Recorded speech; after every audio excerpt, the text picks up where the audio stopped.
Есть проблемы внутренней миграции. Быйылкы жылы билим берүү, саламаттыкты сактоо, айыл чарбасы жана калкты социалдык жактан коргоо тармактарын санариптештирүүгө артыкчылыктуу тартипте басым жасалат. Анын алкагында жаңы технологиялардын жардамы менен сапаттуу, тез кызмат көрсөтүү мүмкүнчүлүктөрү түзүлөт. Экономиканы туруктуу өнүгүү багытында, бул ошол айыл чарба багытында. Ал жерге жанагы жаңы ыкманын негизинде жалпы айыл чарба тармагынын потенциалын, ошол эле учурда биздин ички ушу тармакта иштеген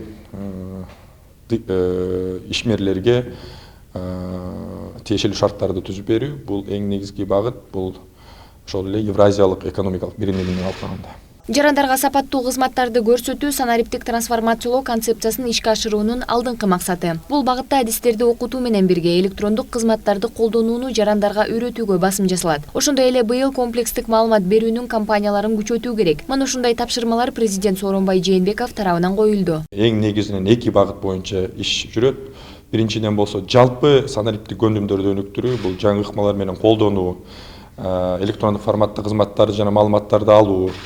Аны менен бирге экинчи багыт болсо, бул комплекстик мамлекеттик деңгээлде маалымат берүү кампаниясын күчтөтүү, мамлекеттик органдардын жалпы мамлекеттик органдарда иш чарасы боюнча ачык жана айкын кылуу жана жанагыл жарандардын, коомдун ишеничин күчтөтүү боюнча багыттар жүрөт. Дагы бир учур жарандардын жеке маалыматтарын коргоо. Бул багытта өкмөт тарабынан жаңы долбоор иштелип чыкты. Долбоорго ылайык жеке маалыматтарды сактоо жана электрондук форматта иш алынып барылган бардык кызматтардын ишин көзөмөлдөө максатында жаңы мамлекеттик орган ушул айдын аягына чейин түзүлгөнү жатат. Андан тышкары санариптештирүүнүн алкагында мектеп коопсуздугу аталышындагы мэрия алдындагы муниципалдык ишканасы долбоор иштеп чыкты. Аталган программа аркылуу ата-эне баласынын кай жерде жүргөндүгүн билип турса болот. Была проведена масштабная работа по... Биздин программада ата-эне менен видео байланыш аркылуу сүйлөшүү үчүн шарттар каралган. Алар атайын баскычты баскандай эле автоматтык түрдө ар бир ата-эне баласын көрө алат. Анын өзгөчөлүгү, жөнөкөйлүгү жана акысыз колдонууга берилгенинде, балдардын коопсуздугу дагы ар бирибиз үчүн өтө маанилүү. Ошол себептен бул программа ар бир үй бүлө үчүн керек.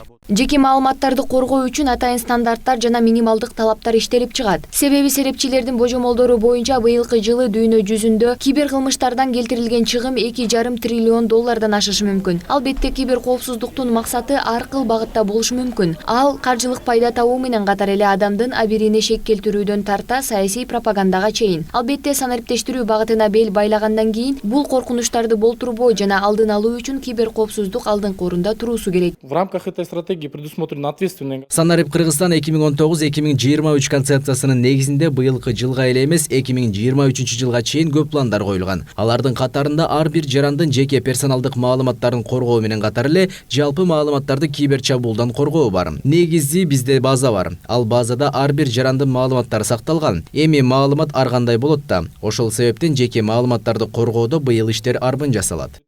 Кибер курал массалык түрдө жок кылуу куралына тете. Анын санынын көбөйүшү ар бир өлкөнүн улуттук коопсуздугуна коркунуч жаратаары дагы айкын. Ошол себептен өлкөдө маалымат мейкиндигин коргоо деңгээлин жогорулатуу эң маанилүү маселелердин бири. Андыктан Санарип Кыргызстан концепциясынын бир баскычы дал ушул кибер коопсуздук болуп саналат.